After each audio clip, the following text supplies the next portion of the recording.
Wow. interest. So, what was the start time of the game? It was probably it was supposed to be at 7:30, but it ended up being like 8:45 or like 9. Yeah, Eastern time. Yeah, Eastern time. Yeah, y'all, come on, man. Yeah, the All-Star game's a little too long, y'all. And that matter of fact, not a little, a lot too long. Yeah. So I know this is, the NBA All-Star weekend, and the game is supposed to be so-called the Black Super Bowl.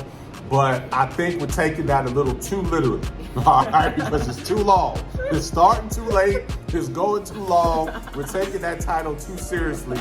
We gotta tighten up the ship a little bit. Hey, or do like the real Super Bowl that started earlier. And then to go back to the time, halftime now. But do we have to have 5 performers at halftime of the game? Can't you just have one? Can you just have one, like the Super Bowl, like just have one performer? Right. And then each performer is doing like 3-4 songs. Like, dude, Yeah. what's going on? Like, y'all, this is like, is this the BET award show? I don't know which one. If I was watching the BET Hip Hop Awards or if it's the All Star, I'm not sure. We gotta decide what we're gonna be. What are we gonna be with the All Star? Yes. This is former Chicago Bear Desmond Clark. And y'all hear me on many podcasts, but when y'all hear me on Pick'em Pros, y'all know it's all about family. This ain't just business. We're coming back tonight. We're going to tie it up 2-2, go back to Golden State, then 3-2, and then we're going to control the series.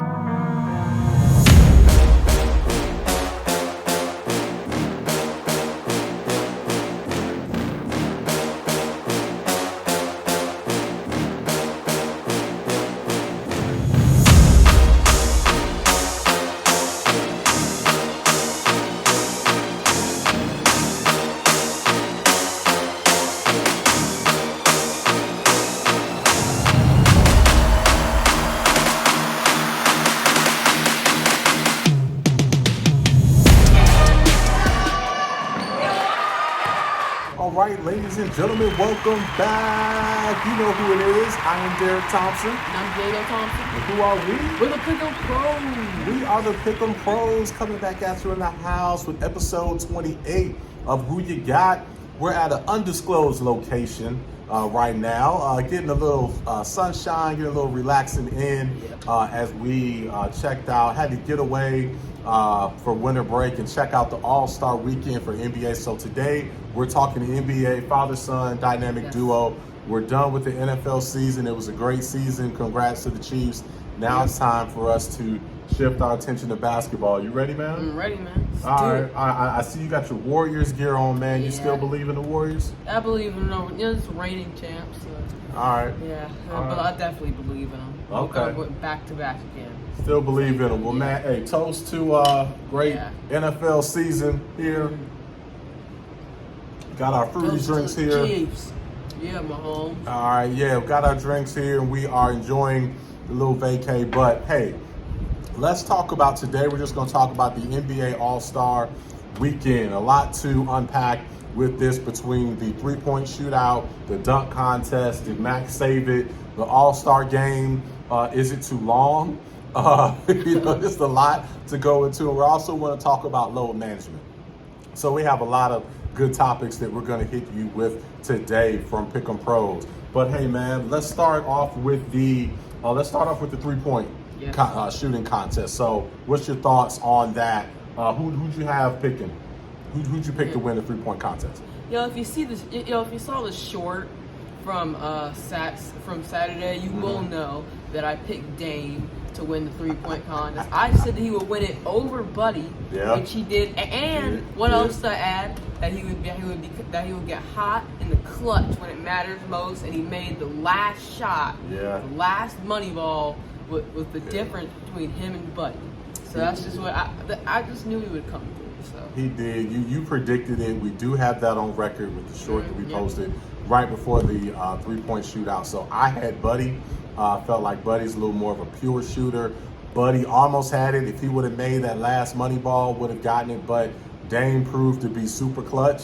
And hey, not only did he make that, he made the game-winning shot in the All-Star game. So it was a cool homecoming for Dame Dollar repping Weber State. So shout out to Dane. Yeah, that was cool. Yeah. So what do you think of the format? You think you like it? The 3-point contest format. Would you tweak anything, or do you like it the way that it is? I don't have a problem with it. I like the money. I like the far balls to show people show off their skills and how easily they can shoot it from a far distance. Yeah. And just just I don't have a problem with it. I don't have a problem. Yeah, I get it. I like the 3-point ball, the ball that's a little further, since the guys are shooting like from further distances now. I think that's good to have that. So I like that. I don't like the full money ball rack. I think that cheapens it a little bit. Yeah. I'd rather have 4 regular balls, 1 money ball on each rack. I'd rather have that, and then maybe have the 3-point shot. I would probably go there. So I think there's a little too many gimmicks with it, but that's about it. Well, as far as the order, because I know I'm a fan of them maybe making the 3-point contest the last event for Saturday. What do you think? Do you think it should be last, or do you think it should stay right where it is? I think it should stay right where it is, even though it's like the highlight of just with the NBA right now and how people shooting threes. I think Mac McClung helped. He brought sort of an energy, even though like the jobs people won't do it. He brought sort of an energy to it, right? And shown like he's like one of the hungrier people, and he's been wanting to do it since he was a kid. So that shows something, and it just adds a lot of energy. Okay. Just a really energy filled competition to end the night. So I think it should stay last, just the way it is. Like if they have Max in it again, so yeah. Keep it. Well, you mean keep the NBA contest last, make the 3-point contest second. Yeah. Is what you're saying. Yeah. Yeah, I don't know. I think they should make the 3-point contest last. Thank goodness that Mac, saved it a little bit. Had to go outside the NBA, although he did get picked up by a team. Had to go outside the league, so to speak, to save it. But unless we're gonna have true, NBA stars that get back in it, which that doesn't look like that's gonna happen. I feel that we need to go on ahead and move the 3-point contest last. Because who's gonna step up and challenge Mac? Ja already said he did it. We're gonna talk about that in a minute. Yeah. But so I think they should move the 3-point contest at the end. I think the 3-point is still kind of the highlight. Excuse the wind here. It's a little windy here. Windy here at the beach, so the audio may be a little different. I know it's a lot of wind here. Bear with us here. All right. So let's talk about the dunk contest, man. So with the dunk contest, what's your thoughts on it, man? Well, obviously it's been a little dull for the last couple years, but I feel like it was a good one this year. All 4 of these guys were fairly skilled dunkers. Of course, Mac McClung stole the show. He did. Man. They had some. There are some other cool dunks in there by other players. They just took a couple attempts to make. Yeah. But Mac, he didn't miss a whole dunk the whole time. Mm-hmm. He had 3 50s, and the one that wasn't a 50 was like a 49.8. Yes. Yes. He stole it, and then his hops too. There were dunks where his head was like about to touch the rim. He's only like 6'2". Ridiculous. So he's not that tall. He's from small town. So yeah, that was a great dunk contest for a change. Yeah. His hang time was just ridiculous. It was just at a whole nother level. I mean, not only was he getting up as high as he was with his 47, 48 inch vertical, whatever it is, but then it's like he was hanging like a second longer than everybody else, or a half a second longer, which was just enough for him to, I felt like, more easily complete his dunk. Like he didn't look like he was in jeopardy of missing any of the dunks that he attempted. Then it's like my natural instincts of seeing the dunk contest the last couple of years. Mm-hmm. Like the first dunk he attempted was one where he jumped over 2 people. Yes. He clutched it, hit the top of the backboard, and reversed it. But my instinct, I thought he missed it. Yeah. But then that's why he made it. I was like, oh man, he made it. I literally like fell out of my seat with a few of the dunks, and then as you can tell, the other NBA stars that were there, they did, because they're running on the court like it's Rucker Park, to embrace them. So that was cool. We hadn't had that type of energy in a while. So, man, well, So we already talked about clearly, Mac saved it, right? Mac McClung saved the dunk contest. But man, why won't other NBA stars get into the dunk contest? Why do you think? Well, I think it's partially because of the teams and science and everything, just saying that that they're gonna get hurt and they just don't want to get hurt and stuff like that. They're just like extra cautious for some reason. Right. But mainly, I think it's LeBron because he didn't want to. Because stars were doing it and then LeBron didn't want to do it. So then people were like, "Oh, this isn't cool anymore. Why would I do it?" Yeah, It's like I don't know if the NBA stars think it's whack to get into it. LeBron Like, didn't do it. do they not want to be just labeled as a dunker? I don't understand.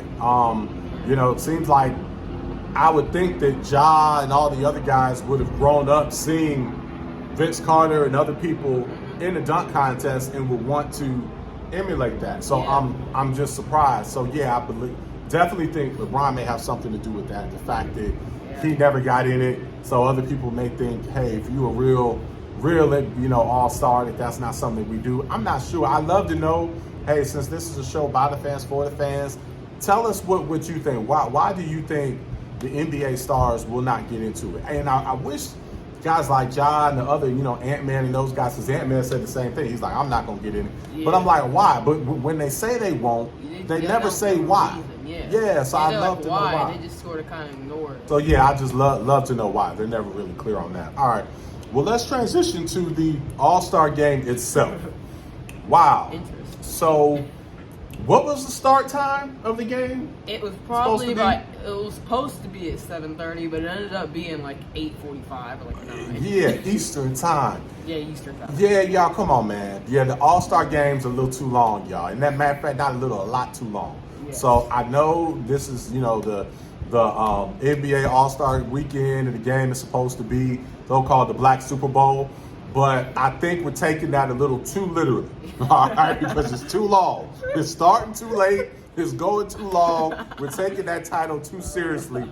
We gotta tighten up the ship a little bit. Hey, or do like the real Super Bowl and start it earlier. All right, let's start it maybe at 6:30. 7:30, 8:30. It's a little too late. Yes, but the true start time will be like 7:30. Yeah. We need to end. And then ending at like midnight and have like long halftime. Midnight, and it's Sunday night too. Like, dude, man, we gotta get up, go to work, school. I mean, we didn't this time, but still, that's something that we need to consider. That we gotta definitely tighten that up. And then, the draft. What do you think about having the draft like there on the spot right before the game? I really I liked it. I really liked it. Just having it was just taking it back to the playground, like when these guys would play on the playground with their friends. So that was sort of cool to just emulate that a little bit. Yeah. But it did mess up with the start time, so they might just have to schedule it. Just started earlier. Right. They should just have a segment that's called the draft. Yeah. And then put the slot for the actual game. Yeah. It was. Now I was being an old fogey before the game, so I was like, man, I don't really like having the draft live right before, but I have to admit, I really liked it. I liked it once it took place. So I like the format. I think it's pretty cool. Before I kind of wanted to see East-West and see them battle it out, but I like the mixture because the East-West doesn't have the same meaning anymore because you got everybody playing on the same team. You got all-star teams anyway. So you somewhat mix up the teams and like make players who might be on the same team play against each other. So So I like the format as far as picking live right then. So I think that was pretty cool. What about we haven't talked about this yet. What about the Joker? Basically drafted himself on LeBron's team to not be last. Like he was second. He was the second to last star, and he's in talks to win his third straight MVP. And stuff. So a little interesting, but he just walks over to him and is like, "Hey, can I go join your team?" that was smooth. That was smooth. Nice by Jokic. That was nice by Joker. Yeah, that was really smooth. But I enjoyed that. What about the defense, man, or lack thereof, I should say, of defense and logo threes and all that. Just what's your thought on the All-Star game overall as far as the flow of it? Yeah, I definitely think it could. Well, first of all, I don't really have a problem with them like doing crazy dunks off the backboard and then like shooting crazy threes. That's a part of the All-Star game to show off skills, right? Show how talented you are that you can't do in the game, right? But I just think it would be better if people put a little effort on defense, so it looks even better. Like just a little bit. Like I don't want to see people just driving wide open to the lane for a layup or a dunk, or shoot a wide open. Like I want them to dunk on somebody, like shoot a three on somebody, mid-range on somebody. Yeah, it was like as far as driving, they could you could get a 2-point basket whenever you wanted. Yes. Like if you wanted a layup or a dunk, it was there. You could just do a little hezzy and then the person just back off and let you drive. So just a little more effort, not just back off a guy the second they get a step. A little bit. And then to go back to the time, halftime now. Now I understand again that we honored LeBron, and that was good to do. Happy we did that. You know, he's a scoring champ. That may never happen again, right? But do we have to have 5 performers at halftime of the game? Can't you just have one? Can't you just have one, like the Super Bowl? Like just have one performer. Right. And then each performer is doing like 3-4 songs. Like, dude, what's going on? Like, y'all, this is like, is this the BET award show? I didn't know which one. If I was watching BET Hip Hop Awards or if it's the All-Star, I'm not sure. We gotta decide what we're gonna be. What are we gonna be with the All-Star? All-Star game, man. All right, well, last thing before we get out of here, just a quick show today as we are taking a break like the NBA All-Stars here, and we'll get back to it next week as they pick up the regular season. And man, can't wait for March Madness, so we got a lot of stuff planned for March Madness. But let's finish off today talking about load management. Commissioner Adam Silver, had his, address, as he always does through the All-Star weekend. And he touched on a lot of things, touched on, demanding of trades and all that. But load management, he mentioned that basically he doesn't seem to see much of a problem as other folks do. A lot of fans that are expressing, and some media people expressing the issue as far as load management and fans paying high ticket rates and not seeing star players. Before I kind of touch on it, what's your thoughts on load management, and do you agree with Adam Silver and his take on load management? I don't agree with Adam Silver, just because I feel like you're just completely like messing up the fans and their schedule, like because with that you never know when the stars are gonna play. You never know what, because you have a favorite player, favorite team, whoever it is. You take your family. Those tickets are hundreds of dollars. It's a lot, man. And then you're like, what if you like schedule a vacation like a month or two before, and then you wanna go take your family, some friends, and you find out the day before like your star is not playing because they don't feel like it. So that's definitely a problem for fans. Now, what about if they're injured, right? Should they play through injury, or are you just strictly talking load management? I'm just talking about load management. Like, I don't want, like, if it's like a regular season game, I don't want people to want them to risk further injury. Like, if they're already injured, that's just unlucky. Right. But just talking like if you don't feel like it. And then Steph said, he said that before the season, the team that they pick out games in the regular season and say you're not playing in this particular game. Yes. Like that's more the thing I'm talking about. Yeah, and I agree, and I just wanted you to clear that up, because what I don't like is when people that don't see a problem with load management, how they basically go back at the fans and say, hey, this is not the archaic times where guys should just suck it up and play through injury. And the majority of fans are not asking for that. Yeah, right? they just want people to play when they're healthy. Right, exactly. So that's the thing. And then the other argument is, well, hey, the science clearly says that, the players shouldn't play these many games, shouldn't play back to back. And what I don't think that fans get enough credit for is that we're cool with that as well. Okay, fine. But shorten the season, okay? You know what I'm saying? Or let us know. You know what I'm saying? Yes. That's the problem. What I don't like is they feel like they can't be transparent with the fans and let us know like we're second-class citizens or something. You know what I mean? So that doesn't feel good from a fan perspective. So, hey, let us know. Say, hey, you know what? These games, Steph's not going to play, whoever's not going to play, whatever it is, right? Yes. You know, let us know that, and then we can make the decision on if we are going to buy tickets for that game, right? So that would be a much more fair thing. We could swallow that. Like, you know, when I was coming up, man, I had an opportunity to see Shaq play 3 different times, and he was hurt every single time, so I never got to see Shaq play. Man. But, you know, bummer for me, but I never felt like I got cheated because he was hurt those games. So I wasn't mad at Shaq, you know what I'm saying? I didn't expect him to play through the ab injury that he had. It was just bad luck on my part. I was fine on that. But if I would have traveled to LA, stayed in a hotel, got a car, and then paid all these high tickets for, you know, price for a ticket, and then he was just sitting out, I would have been upset from that. It would have felt cheated. So that's where the fans are coming from. So, and for Adam Silver to say, you know, doesn't see a solution, I'm sorry, that's not good enough. There's too many smart people that's running the league for that to be the excuse. There's a lot of solutions. Let me give you some. Either shorten the season. Okay. All right. Now you may say, well, hey, we don't want to take money out of, you know, the anybody's pockets. We'll charge more for the games, right? You're already charging an arm and a leg for the games anyhow.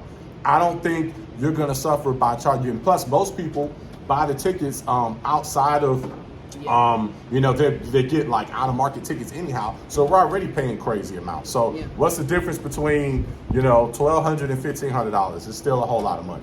So I say you shorten the season and raise ticket prices. That's one thing.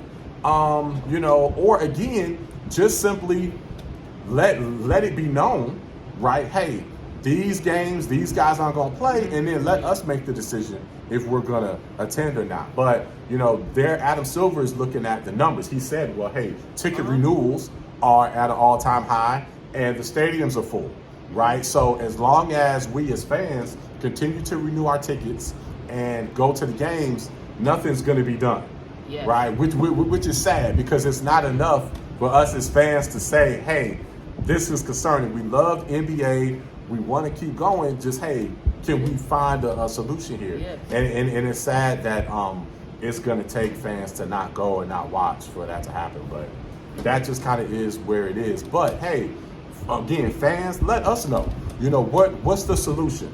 You know, are you disgruntled by what's going on with load management? Do you have a solution that maybe we haven't mentioned, or do you agree with us, or do you disagree? Let us know and chime in, because I really like to get a better sense of, outside of what the mainstream media is saying and outside of just what we're saying, what do you think about load management and what can be done, and does it, you know, impact your thoughts on the league? All right, well, hey, man, we'll get back to enjoying this break here, man. Let's toast up again. Good job with all you doing in school. Proud of you, man. Thanks for being my co-host on this show. We're going to keep it going. And we'll be back next with more Pick and Pros. But until then, enjoy President's Week. Enjoy each other. Enjoy family. We'll catch you later. Pick and Pros.